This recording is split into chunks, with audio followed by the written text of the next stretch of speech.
En el otoño de 2020, el respetado geólogo Elias Vance entró a la imponente boca de las cavernas Lost Creek, en Virginia Occidental, y nunca volvió a salir. Desapareció sin dejar rastro, dejando atrás un misterio que desconcertó a los investigadores y congeló el mundo de su esposa durante 5 agónicos años. El caso se enfrió. Otro archivo más acumulando polvo, hasta que un equipo de construcción, excavando los cimientos para una casa suburbana, desenterró algo que había sido enterrado deliberadamente.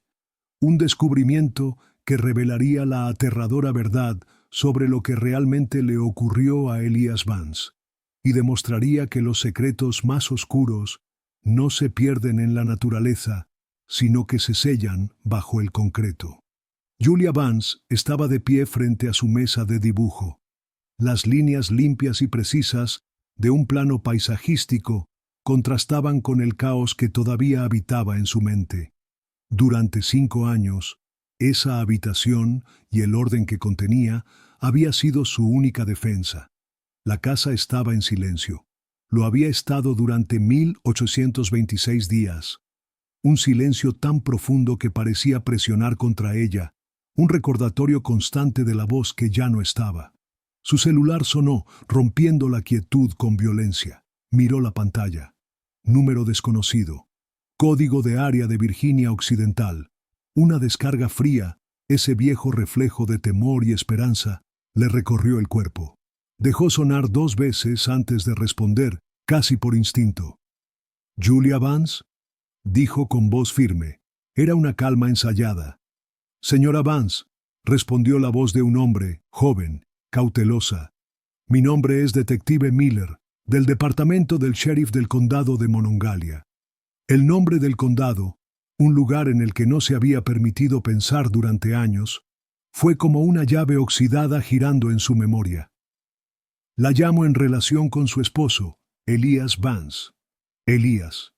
Elías, con su rostro lleno de energía, revisando el contenido de un bolso de lona sobre la mesa de la cocina.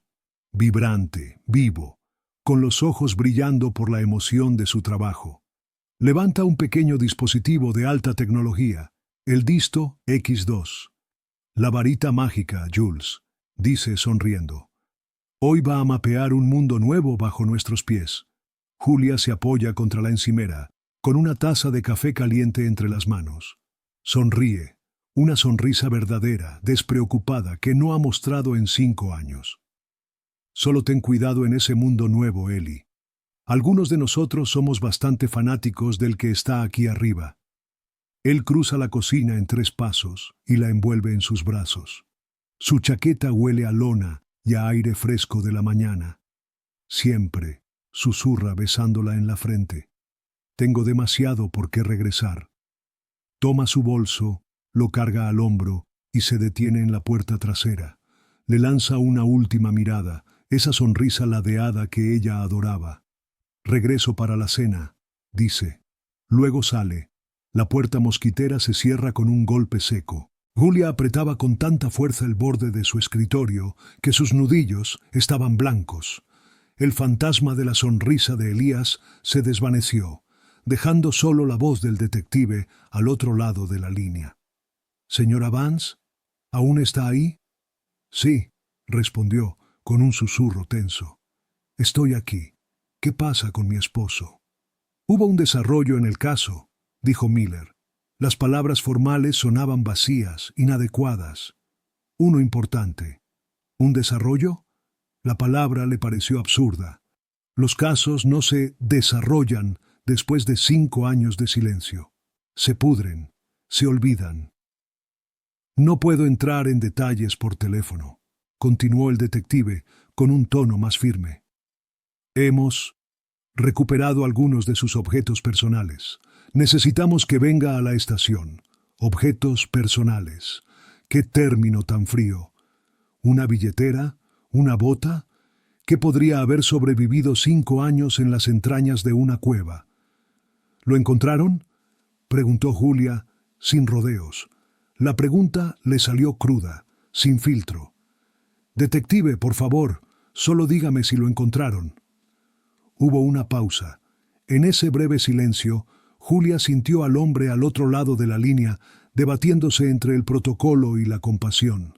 Las circunstancias de este hallazgo son complicadas, dijo al fin, suavizando su voz. No es lo que nadie esperaba. Es mejor que lo hablemos en persona. No es lo que nadie esperaba. La frase resonó en su mente. La expectativa siempre había sido sombría, pero sencilla. Un accidente de espeleología. La naturaleza siendo implacable. Esto era otra cosa. Esto era complicado.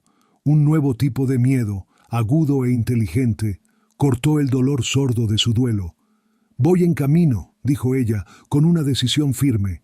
Colgó sin esperar respuesta. El silencio del estudio volvió, pero ya no era el mismo. Estaba cargado, eléctrico. Se quedó inmóvil un segundo, mirando hacia la puerta vacía del pasillo, la misma por la que Elías había pasado 1000 veces. Y luego se movió. Sus llaves, su bolso. No miró hacia atrás, ni al plano que estaba sobre la mesa, ni a las líneas cuidadosamente trazadas de una vida que ya no importaba. Lo único que importaba era el viaje de 2 horas por delante, y la pregunta que golpeaba su cabeza al ritmo de su corazón. Después de 5 años de silencio, ¿qué demonios habían encontrado? El viaje de 2 horas hacia Morgantown fue un borrón de colinas verdes y asfalto gris. Julia manejaba en piloto automático, con la mente atrapada en una tormenta frenética de posibilidades. Cada kilómetro que pasaba era una cuenta regresiva hacia una verdad que no estaba segura de querer enfrentar. Durante 5 años, el desconocimiento había sido una forma de tortura, un espacio vacío que lo consumía todo. Pero ahora, lo que más la aterraba era que ese espacio se llenara. El departamento del sheriff del condado de Monongalia era un edificio bajo de ladrillo que parecía más una escuela comunitaria que una sede policial. Era modesto, sin pretensiones, y completamente ajeno a la magnitud del momento. El detective Miller la esperaba justo dentro de las puertas de vidrio. En persona parecía aún más joven. Su rostro mostraba una simpatía sincera, aunque incómoda. No ofreció la mano, solo asintió en silencio. «Señora Vance, gracias por venir tan rápido». La condujo por un pasillo largo y beige que olía a desinfectante y papel viejo. Las paredes estaban decoradas con fotos enmarcadas de agentes sonrientes en picnics comunitarios. Una fachada alegre que a Julia le pareció insultante.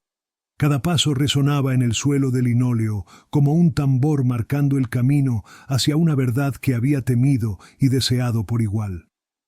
Se detuvo frente a una puerta con el letrero «Ingreso de evidencia». «Lo que encontramos está aquí», dijo, con la mano temblando apenas sobre la perilla. «Quiero prepararla. Está en perfectas condiciones». Julia no entendía a qué se refería. ¿Cómo podría algo estar en perfectas condiciones después de 5 años? La habitación estaba fría, iluminada por la dura luz blanca de tubos fluorescentes. En el centro, sobre una mesa metálica ancha, reposaba un objeto familiar, una caja Pelican. Era la misma caja de plástico negro resistente que Elías usaba para proteger su equipo más delicado. Estaba cubierta por una gruesa capa de arcilla húmeda y rojiza, pero por lo demás, intacta, ni un solo rasguño, ni una abolladura. Julia sintió que se le cortaba la respiración. Una cuadrilla en el desarrollo de Oakwood Preserve la encontró esta mañana, explicó Miller con voz baja y serena. Estaban excavando una zanja para los cimientos en el lote 34. El operador de la retroexcavadora la golpeó a poco más de 1 metro de profundidad. Dijo que estaba enterrada con cuidado, acostada de forma plana, justo debajo de donde iban a verter la losa de concreto. Se acercó a la mesa y con un movimiento deliberado limpió parte de la arcilla de los cierres. Julia notó que no estaban corroídos. «Estaba sellada herméticamente», dijo el detective. Abrió los 2 pestillos. La caja se abrió con un suave pero claro siseo, el sonido del aire atrapado escapando tras años de encierro, el mismo aire del día en que Elías desapareció. Dentro, envuelto en espuma cortada a medida, estaba su equipo. La imagen le robó el aliento a Julia. Todo estaba allí. Su linterna frontal, Petzl, una bolsa con baterías de litio de repuesto, y en el centro, el cuerpo amarillo del Disto X2, su herramienta de mapeo. Impecable, sin rastro de agua, sin óxido en los componentes metálicos, sin moho en la espuma. Parecía como si Elías lo hubiera guardado el día anterior. «Esto es imposible», susurró, extendiendo una mano temblorosa pero sin atreverse a tocar. «Si se cayó en la cueva, si hubo una inundación, esto se habría destruido. Estaría lleno de sedimentos». «Elías no cayó en la cueva, señora Vance», dijo Miller con suavidad. «Donde sea que esté, este equipo no estaba con él. Esa era la confirmación. El golpe final. Elías no había tenido un simple accidente. Alguien había tomado esa caja, con su equipo dentro, y la había enterrado. Enterrada donde nadie debía encontrarla jamás. Las últimas brasas de esperanza por una explicación simple y trágica se apagaron, dejando solo una certeza fría y oscura. Esto no fue un accidente, fue un crimen. Finalmente, Julia dejó que sus dedos rozaran la superficie plástica del Disto X2. Estaba fría, como una piedra sacada del fondo de un río. «Es de él», dijo, con la voz hueca. Todo esto era suyo. El detective Miller la condujo a una pequeña sala de entrevistas sin ventanas. Le trajo un vaso de agua en un vasito de unicel, con ese gesto repetido 1000 veces en su protocolo. Nuestro analista técnico extrajo los datos del dispositivo. Empezó abriendo una laptop sobre la mesa entre ellos. «El Disto X2 tiene un disco sólido interno. Todo está registrado con marca de tiempo. Pudimos reconstruir el último día completo de su trabajo». Giró la pantalla hacia ella. En ella había un mapa tridimensional en forma de malla, un entramado de pasadizos y cámaras, las cavernas Lost Creek, renderizadas con meticulosa precisión por Elías. Terminó su trabajo en la cueva a las 3:47 p.m., dijo Miller, señalando una marca en la pantalla. Luego, según el GPS, salió del sistema de cavernas. El último ping de datos, el último registro que el dispositivo captó, fue a las 4:12 p.m. Cambiaron de la vista 3D a una imagen satelital. Un punto rojo parpadeaba en la pantalla. «Esta es la ubicación del último ping», explicó Miller. «Es un claro junto al camino de acceso principal, a unos 400 metros de la entrada de la cueva». Julia miraba el punto rojo parpadeante.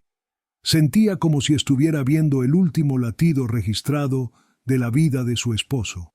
El detective deslizó un documento por la mesa.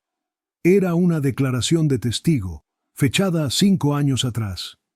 «Esta es la declaración oficial de su compañero, Marcus Thorne», dijo ahora con un tono más clínico, más frío. Afirmó que Elías regresó a la cueva para una última inspección y que él accedió a esperarlo en la camioneta. Dio la ubicación exacta del vehículo. Tocó el mapa justo al lado del punto rojo. «Es el mismo lugar, señora Vance». El dispositivo registró su última señal en el sitio exacto donde Marcus Thorne dijo estar esperando. Elías regresó a la camioneta. Julia sintió que el estómago le daba un vuelco. «Marcus, él dijo que nunca lo vio regresar». «Eso dijo», confirmó Miller, mirándola directo a los ojos. «Siempre tuvimos nuestras dudas sobre la historia del señor Thorne. Nunca encajaba del todo. Ahora sabemos que era mentira». Se inclinó un poco hacia ella. «Hicimos una investigación de antecedentes esta mañana, una exhaustiva. Resulta que Marcus Thorne tiene un problema, una adicción severa al juego. En los últimos 7 años acumuló enormes deudas, préstamos privados con intereses altísimos, tarjetas de crédito al máximo. Estaba desesperado. Dejó que esa información se asentara antes de lanzar el golpe final. Cuando Elías fue declarado legalmente muerto, El señor Thorne, como su único socio de investigación, se convirtió en beneficiario de los fondos federales restantes de su proyecto. Fue más de $100,000, suficiente para saldar gran parte de sus deudas. La teoría estaba sobre la mesa. Fría, lógica, ineludible. Creemos que se encontraron en la camioneta, continuó Miller. Creemos que Elias lo confrontó, tal vez por el dinero, tal vez por su ética de trabajo. Hubo una discusión, escaló, se volvió física, y el señor Thorne, desesperado, hizo algo terrible. Entró en pánico. No podía dejar el cuerpo ahí, pero tampoco el equipo. El Disto Exit 2 contenía un registro GPS perfecto del lugar donde se vieron por última vez. Así que se lo llevó todo. Fue al terreno de construcción, un lugar que sabía estaría cubierto de concreto al día siguiente, y lo enterró. Todo. Julia negó con la cabeza, lenta, incrédula. No, dijo con voz firme pero suave. Señora Vance, no, repitió, más alto, mirando al detective a los ojos. Marcus no. Él no sería capaz. Pensó en Marcus.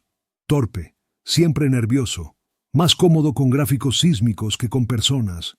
Un hombre que tal vez envidiaba a Elías. Tal vez algo flojo. Tal vez no era honesto con su dinero. ¿Pero un asesino? Él no era violento, insistió Julia. Odiaba los enfrentamientos. Huiría de una pelea antes que empezarla. Esto no es de él. La gente hace cosas que jamás imaginaría cuando está desesperada, replicó Miller con la convicción firme de quien ya eligió su narrativa. Las pruebas apuntan hacia él. El motivo está claro. La mentira está comprobada. Todo señala directamente a Marcus Thorne. Julia salió de la estación y se enfrentó al sol cegador de la tarde. El mundo parecía demasiado brillante, demasiado ruidoso, demasiado normal para el horror que ahora llevaba dentro. Se subió a su auto, aún con el vaso de unicel en la mano, y se quedó un largo rato mirando a través del parabrisas. La policía tenía su historia, una historia ordenada. Motivo, oportunidad, mentira. Irían tras Marcus y el caso quedaría cerrado, pero su instinto le gritaba que estaban equivocados. La imagen del equipo intacto, cuidadosamente guardado, no parecía el resultado de un crimen impulsivo. Era algo deliberado, calculado, frío. Era un entierro, no una eliminación. La policía había respondido a la pregunta de qué pasó, pero mientras Julia encendía el motor, una nueva pregunta, más urgente, ardía en su mente. ¿Están equivocados sobre quién? Ella lo sabía. Pero si Marcus Thorne no mató a su esposo, entonces ¿quién lo hizo? ¿Y cómo demonios podría probarlo? La policía arrestó a Marcus. Su rostro, pálido y desorientado, apareció en las noticias locales. Él negó todo, pero su historia era endeble y su coartada inexistente. El detective Miller le aseguró a Julia que aunque las pruebas eran circunstanciales, el caso era sólido.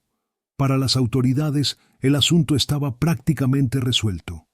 Pero para Julia, fue como si hubieran forzado la cerradura de una puerta que nunca debieron tocar.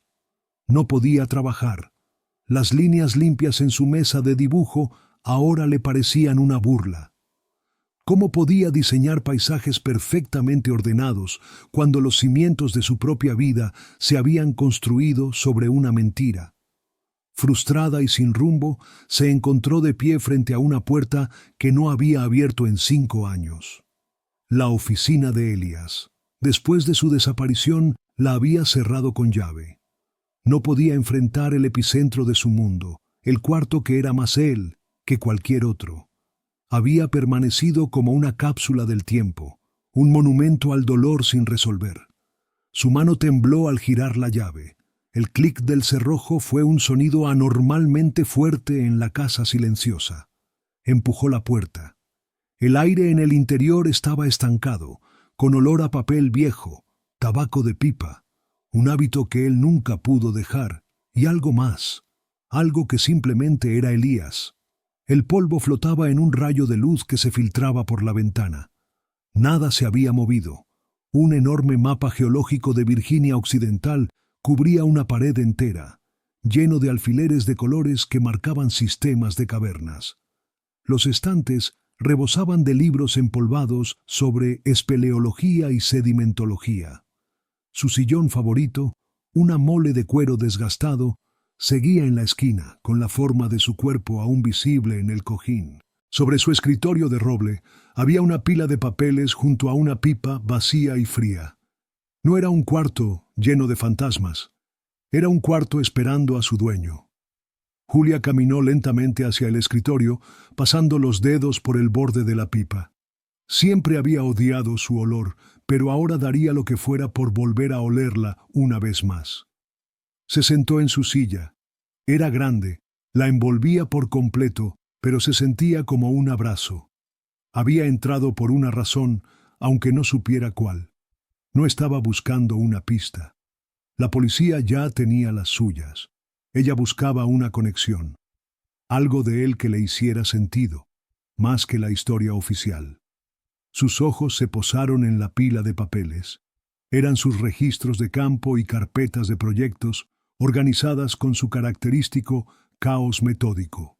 Elías había estado trabajando como consultor en varios proyectos locales antes de desaparecer, prestando su experiencia geológica a constructoras y empresas mineras.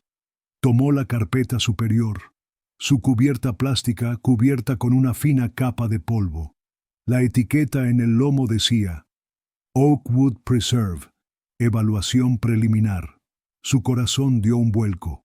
Oakwood Preserve, el lugar donde habían encontrado su equipo, el lugar que acababa de convertir 5 años de incertidumbre en una verdad brutal y definitiva.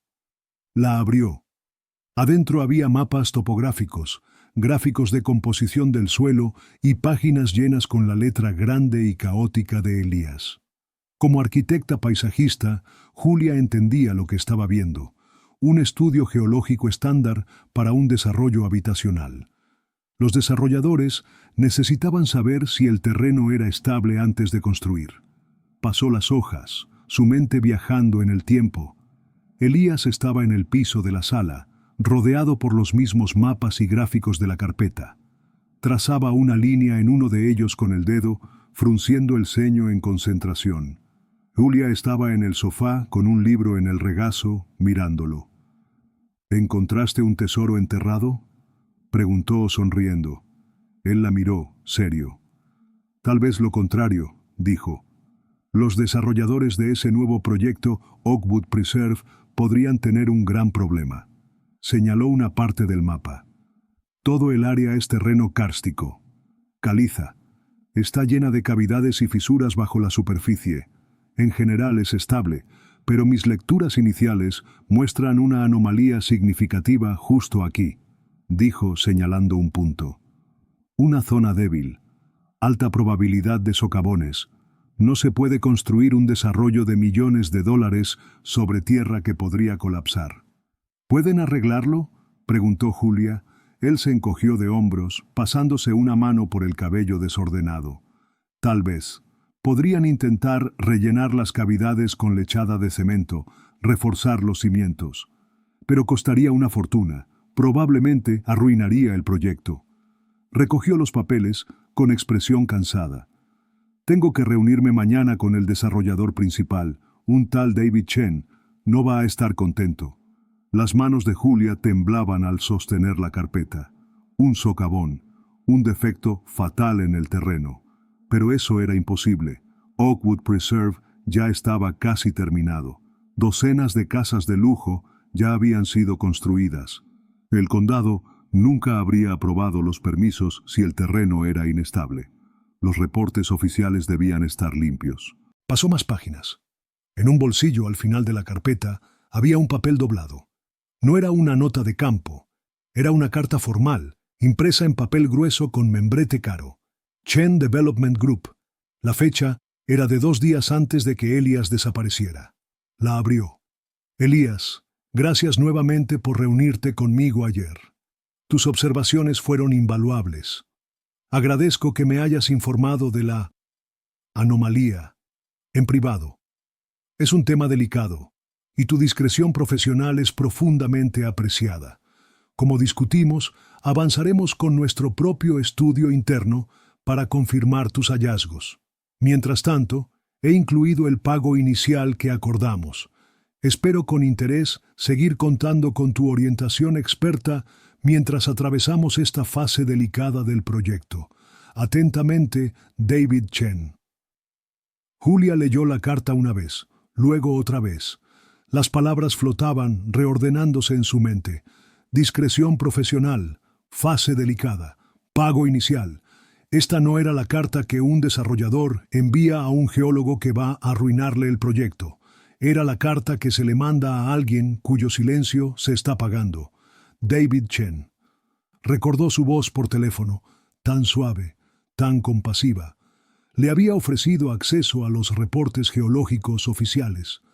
La policía creía que Marcus había matado a Elias por $100,000 en subvenciones, pero esta carta insinuaba un secreto que valía millones, la viabilidad completa de Oakwood Preserve. Elias había encontrado un defecto fatal en el terreno, y él era un hombre de principios. Nunca habría aceptado falsificar un informe. Estaba obligado éticamente a reportarlo. Pero ¿qué pasó después de recibir esa carta? Un pensamiento helado y aterrador comenzó a tomar forma. ¿Y si Elías tomó el dinero, fingió aceptar, pero planeaba denunciarlo igual? ¿Y si su última reunión no fue en la cueva? ¿Y si fue con un desarrollador desesperado que no podía permitirse perderlo todo? Julia se puso de pie, con el corazón golpeando en sus costillas. La habitación ya no se sentía como una tumba, se sentía como el inicio de un mapa. Miró la carta de David Chen, luego la carpeta llena del trabajo meticuloso y honesto de Elias. Ambos documentos contaban historias distintas, y en el espacio entre esas dos versiones estaba la verdad. Tenía que ver los informes oficiales, los que David Chen había entregado al condado, los que había prometido mostrarle. Sacó su celular, con las manos ahora firmes, su propósito claro. Ya no era solo una viuda en duelo, era una investigadora. Marcó el número del Chen Development Group. Estaba lista para aceptar su oferta. Estaba lista para encontrar la mentira. Elías descubrió el defecto en el terreno, se negó a guardar silencio, y David Chen, el desarrollador servicial y empático, lo silenció para siempre. Creó una empresa de geología falsa, falsificó un informe que valía millones, y enterró a su esposo bajo un cimiento de mentiras. «¿Julia? ¿Estás ahí?» La voz de Marcus sonaba frenética al otro lado del teléfono. La policía se equivocó. Alguien más estaba con Elías. Alguien más. «Lo sé, Marcus», susurró Julia, con la mirada clavada en David Chen al otro lado del cuarto. «Creo que sé quién». Colgó. David caminó hacia ella, con su sonrisa de siempre, pero esta vez no llegaba a sus ojos. «¿Todo bien, señora Vance?» «Todo bien», dijo ella, aunque el terror la recorría como electricidad por las venas. Tenía que salir de ahí. Ya. «¿Sabe?», dijo él, deteniéndose a solo unos pasos. «Hay algo que debería ver. Ya que le interesa tanto la geología de este lugar, la verdadera razón por la que tuve que ser tan cuidadoso, es mejor que se lo muestre». Un instinto primitivo le gritó que corriera, pero pensó en Elías. Tenía que saber. «Muéstreme», dijo. David la condujo fuera de la oficina y hacia el sol tibio de la tarde. La construcción se estaba apagando. Los trabajadores empacaban sus herramientas. Caminaron alejándose del personal hacia un lote aislado en la esquina del desarrollo. Allí, un foso profundo y rectangular había sido excavado en la tierra roja. Las paredes eran empinadas, oscuras, los cimientos de una casa nueva. «Tu esposo tenía razón», dijo David con la voz baja mientras se detenían al borde. Había una anomalía, un vacío. Él iba a destruir todo lo que mi familia había construido. «Mira», señaló hacia el fondo del hoyo. «Puedes ver la fisura desde aquí». Julia dio un paso tímido, el corazón bombeando con fuerza. Se asomó, tratando de distinguir algo en la sombra. solo vio arcilla compactada. Y entonces sintió un empujón brutal en medio de la espalda. Un grito le brotó de la garganta mientras el mundo se le daba vuelta. El cielo, los árboles, la silueta de David Chen. Todo giraba en un torbellino espantoso, mientras caía de frente, directo hacia la tierra abierta. El mundo giraba en un vórtice de cielo azul y tierra roja. Julia cayó con un golpe sordo, los huesos crujieron con el impacto contra el piso compacto del foso. Un dolor blanco, insoportable, le recorrió desde el tobillo hasta la espalda. Intentó respirar, pero no podía. Su visión se nubló. 10 pies más arriba, David Chen se asomó al borde. Su rostro ya no tenía máscara. Era puro pánico animal. «Lo siento», dijo sin aliento. «Lo siento tanto. Es que no podías dejarlo en paz». Desapareció un segundo. Cuando regresó, tenía una pala de mango largo que había tomado de un montón de herramientas. La hoja de acero brillaba al sol. Julia se arrastró hacia atrás, arrastrando su pierna inútil, con las palmas raspándose en la arcilla. «David, no hagas esto», suplicó la voz ronca. «Él no me dejó otra opción», gritó, su voz rebotando por las paredes del hoyo. «Tu esposo era un buen hombre, un hombre con principios, y por eso tenía que morir. Los principios no construyen casas, no alimentan familias». Alzó la pala. Julia cerró los ojos con fuerza, y la imagen de Elías, sonriendo, le atravesó la mente como una flecha. Un sonido cortó el aire, una sirena. Lejana al principio, apenas un lamento en el viento, pero se acercaba, cada vez más rápido. David se congeló, la pala aún en alto. Su cabeza giró hacia el sonido. Su rostro, que segundos antes era puro odio, ahora era incredulidad absoluta. Otra sirena, más fuerte, más cerca. Soltó la pala. Cayó al suelo con un golpe metálico que retumbó en el hoyo. Miró hacia abajo, a Julia, sus ojos abiertos como platos. «¿Cómo?», murmuró. Julia no respondió, solo lo miró. Un coche patrulla del sheriff del condado de Monongalia, seguido de otro, giró a toda velocidad detrás de una casa a medio construir. Se detuvo con las llantas derrapando sobre la tierra. Las luces azules y rojas pintaban todo el sitio con destellos frenéticos. El detective Miller salió del vehículo, su arma en alto, firme en ambas manos. «David Chen, al suelo, ahora mismo», rugió con una autoridad que Julia jamás le había oído. David retrocedió del borde, levantando las manos. Se rindió. El desarrollador brillante, el hombre de visión, ya no existía. Solo quedaba un asesino, acorralado al borde del agujero que él mismo había cavado 5 años atrás. Con el peligro inmediato terminado, el dolor se apoderó del cuerpo de Julia. El mareo la obligó a dejarse caer contra la pared de arcilla. Oficiales rodearon el sitio, gritando órdenes. Paramédicos corrieron hacia ella, pero su mirada estaba fija en el hombre del traje caro, ahora de rodillas en el suelo. El detective Miller se asomó al borde, su arma aún apuntando a Chen. «Se acabó, David», dijo. Y entonces, como si se rompiera una presa, la confesión comenzó. No fue un grito, ni un llanto. Fue la voz hueca de un hombre que había huido durante 5 años y ya no tenía a dónde más ir. «Mi padre fundó esta empresa con nada más que un martillo y un préstamo de su hermano», dijo con voz quebrada. «La convirtió en algo que dio de comer a 100 familias. Me confió su legado, miró las casas a medio construir, sus esqueletos de madera recortados contra el cielo. Pero el mundo cambió. Recesiones, regulaciones, nos estábamos hundiendo. Este proyecto era nuestra última oportunidad. Hipotequé todo, mi casa, la jubilación de mi padre. Todo dependía de esta tierra». Sus ojos buscaron los de Julia. «Y entonces llegó tu esposo. Solo estaba haciendo una encuesta privada para su investigación, pero lo encontró. El socavón, un cáncer geológico, justo debajo del corazón del desarrollo. Me mostró los datos, con calma, profesional. Me dijo que estaba obligado éticamente a reportarlo al condado. La confesión fluyó ahora como un torrente. Le supliqué. Le ofrecí dinero, parte de la empresa, lo que quisiera. Le dije que destruiría vidas, no solo un balance contable. Pero solo me miró con lástima. Y dijo, «Hay cosas más importantes que el dinero, señor Chen». Iba a hacer la llamada esa misma tarde. Contó los últimos momentos, la reunión al borde del terreno, la súplica, la rabia. Se dio la vuelta para irse a su camioneta. Y yo vi una piedra, un pedazo de pizarra, ni siquiera lo pensé. La tomé, lo golpeé, cayó, se golpeó la cabeza con otra roca, no se movió más.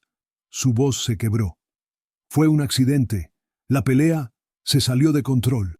Pero, ¿quién me iba a creer? Yo era el desarrollador con todo que perder. Entré en pánico. Metí su cuerpo en mi camioneta. Lo llevé al lote 34. Sabía que al día siguiente iban a verter el concreto. Lo enterré. Justo bajo lo que iba a ser la sala de una familia. Explicó el resto con una claridad escalofriante. Cómo tomó el equipo de Elías y lo enterró aparte, como una especie de tributo enfermizo. Cómo volvió a la oficina esa noche, con las manos aún temblando, y creó un fantasma. Bedrock Solutions, Inc., una empresa falsa, un informe falso, una mentira digital para cubrir una tumba. Cuando terminó, los paramédicos ya sujetaban a Julia sobre una camilla. Mientras la elevaban, vio cómo los oficiales esposaban a David Chen. El desarrollador poderoso se había convertido en un hombre roto, arrastrado hacia el asiento trasero de una patrulla. El detective Miller se acercó mientras los paramédicos revisaban su tobillo. Su rostro estaba pálido. «Lo siento tanto, señora Vance», dijo, con voz pesada de remordimiento. «Debería haberle hecho caso. Su instinto fue mejor que todas nuestras pruebas». «Pero ahora estás aquí», respondió ella con voz débil. «Chen lo confesó todo», confirmó. «Homicidio en segundo grado, fraude, manipulación de evidencia. No volverá a ver la luz del sol. Mañana traeremos un equipo forense. Vamos a traer a Elías a casa, con dignidad». Semanas después, Julia estaba de pie en su estudio. Ya no tenía yeso en el tobillo, solo un soporte. La habitación ya no se sentía como una prisión. El silencio pesado había desaparecido. Ahora era un silencio en paz. En su mesa de dibujo no había un parque corporativo ni un jardín privado. Estaba diseñando un memorial público, un banco de piedra circular rodeado de abedules y pasto salvaje, de los que a Elías le encantaban. En el centro, una pequeña placa de bronce. Se colocaría en la entrada de las cavernas Lost Creek, no como lugar de tragedia, sino como un lugar de reflexión. Tomó una foto enmarcada de su escritorio. Ella y Elías, de pie en una cima de montaña, con el viento desordenándoles el cabello, sonriendo a la cámara. Pasó el pulgar sobre el rostro de Elías. A verdad, no lo trajo de vuelta. No borró los 5 años de incertidumbre asfixiante, ni la brutal certeza de su muerte. Pero hizo algo más. Le devolvió la voz. Permitió que su historia, la historia de un hombre bueno que murió por defender sus principios, finalmente pudiera contarse. Ella lo encontró, no en las cuevas oscuras y silenciosas que él tanto amaba, sino en el rastro en papel de una mentira desesperada. Y al encontrarlo, ella también encontró, por fin después de 5 largos años, su propia salida de la oscuridad.